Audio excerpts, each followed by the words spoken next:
Alright, so we're checking out a couple of new power banks in this video, and the first one here is from a company called Iniu, and this is the P63E, and it says power delivery 100 watts, 25,000 milliamp hours.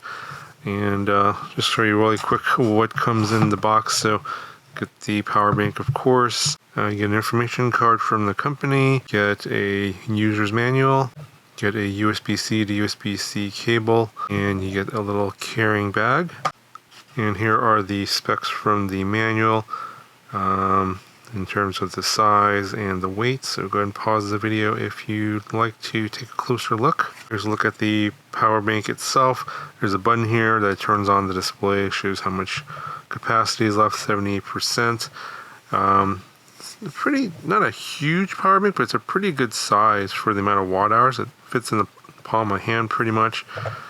Not terribly heavy, as I think it's like 300 something grams, and the key to this one here is it's 91.25 watt hours, about 25,000 milliamp hours. The most important thing is the 91.25 watt hours. It's under 100 watt hours, so you can carry this on a plane. So it's a good size for that many watt hours. As you know, I did a video on this power bank a while back. Actually, there's two of them that are pretty close in capacity, about 100. They're about 99 watt hours each, and this one's quite a bit heavier and quite a bit larger, as you can see here. It's a lot taller. It's kind of skinny in terms of like the footprint. It's a square, but it's pretty tall, and obviously fatter in this direction here, but obviously skinnier in this direction. This one weighs, I would say, I think this one's about 100 grams more than this one, and so you get pretty good power density. I think I was previously carrying this on the plane because you can carry this on a plane. It's under 100 watt hours, but I think this one is the one I'll be going with from now on because it is much more compact and lighter. And then, other than that button there on the side, nothing else here. There's some specs here on the back, which I showed you in the manual. And then, of course, the output ports here. You got one 100 watt port in and out, and it can output 100 watts. To charge things like laptops, for example, MacBooks and stuff like that. And when you want to charge the power bank, it accepts up to 65 watts in. So it's not 100 watts both ways. You have two additional ports here. One that's 45 watts, USB-C power delivery, of course. And then another one here, it's USB-A, 18 watts. That's going to be quick charge 3.0. So just a quick demo of the charging power of this power station. I'm going to go power up or try and charge up this other power bank with this one here, and this one is sending power out to this one here, and over here it says input, and it says ramping up to 96 watts. So this can do 100 watts out, so that works pretty well. So let's go ahead and see what the 18 watt port does. Plug that in over here, and then again plug this into the other power bank to charge up this one, and we should have 18 watts coming in. Yep. Well, actually, sorry, that should be 45 watts, my bad. And we have 44 watts coming in, so that checks out.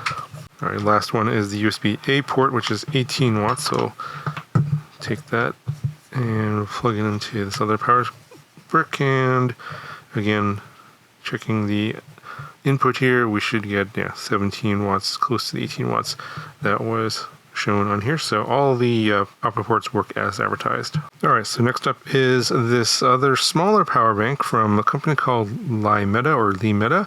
It's the EB25, and this is actually a subsidiary of ISDT. So for those of you who watched my other videos, you know that ISDT, they make things like LiPo chargers, and here's one from a recent review. This is the 608PD, which has USB-C input. For this power bank here, all you get, of course, in the box is just the user's manual, the power bank itself, and then the short USB-C to USB-C cable.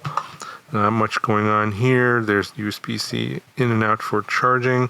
You get a little indicator here. Press that, and it shows you what power level is on here. It says 1 dot, but you also can connect an app to this, so you can get a little bit more data. The nice thing about this one here, it's 7,000 milliamp hours, so it's not particularly huge, and I think it's like max 18 watts in and out. But it has, as you can see, this familiar, I forget what this is called in the Apple world because I don't have any Apple products, but you can connect, I think it's called MagSafe actually. So you can connect your iPhone to this and then charge your iPhones wirelessly. Of course, you can plug it in via the USB-C port as well, of course, to get faster charging, but it does have standard wireless charging, but you can use your Android phones as well. And what you need is one of these special cases. They're called MagSafe cases for Android phones. You can see it's got that same sort of these posts here for connecting things magnetically. So this will just stick onto the back of here. And it's actually a pretty strong magnet. The phone is able to stay on here, and the phone is charging. So you can see it's charging there. And there's a little blinking light there. That's going to flash and sort of pulse. That's indicating that it is charging wirelessly. So it also acts as a kind of a phone grip, although I probably wouldn't throw this around. It's a strong magnet, but you never know the phone. If your phone's pretty heavy like mine, it could still slide off there. But it's a pretty strong magnet. You can even hold the power bank with the phone like this. So it stays on there fairly well. And again, you can just pull it apart like that, and then it starts charging. Of course, you can, of course, just charge via the USB-C. I'll show you that here in a second. You have on this other side here the magnetic wireless charger for the Apple Watches, which I don't have any of those, so I can't demo that. But you can charge your iPhone on one side magnetically and your Apple Watch on the other side. So kind of a cool product. All right, so I'll go ahead and plug in their ISDT charger, and it should show 18 watts. Plug that in. And the max input power is 18 watts for this power bank. But if you're not charging any huge batteries, you can use this to charge up your LiPos off of this little power bank, so that's pretty cool. Just a quick look at the specs from the user's manual. So go ahead and pause the video if you'd like to take a look. So it's 25 watt hours, which is about right for the size. Pretty good energy density.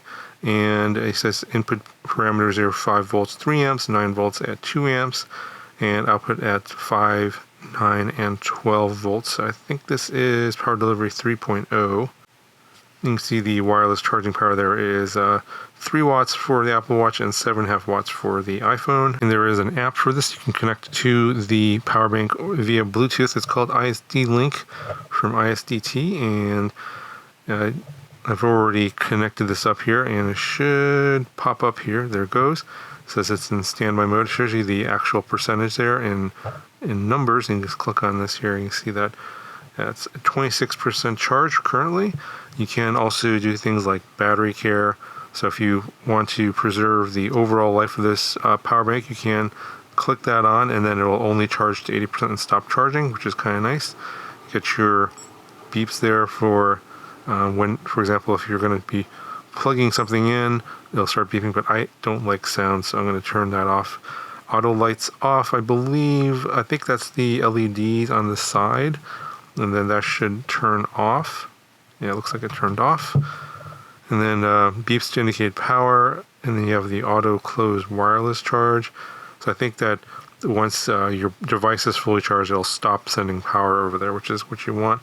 And then you have comfort mode, which is reduce discharge power, reduce heat, and increase grip comfort. So I imagine if this is outputting full power, it gets pretty warm. And I bet this is what this is, reduces the output power so it doesn't get super hot. But then this also gives you real-time data on what's going on. So I'll go ahead and I'll plug in my phone via the USB-C cable. And got an animation here coming in and shows you that, oh, we got power going out, 9 volts, 9 watts to the phone. I think the phone's at 80%, so it's not maxing out the input power because it's preserving the battery of the phone. But that's what it's currently outputting, and you can see the output power, or the battery capacity right now at 26%. Also, it shows here that it's on standby when it's unplugged, but then if you have something charging wirelessly, it should go into, it should say working. Oh, there it goes. Now it says it's working. And last we'll show this thing charging from another power bank, and we should see power going in.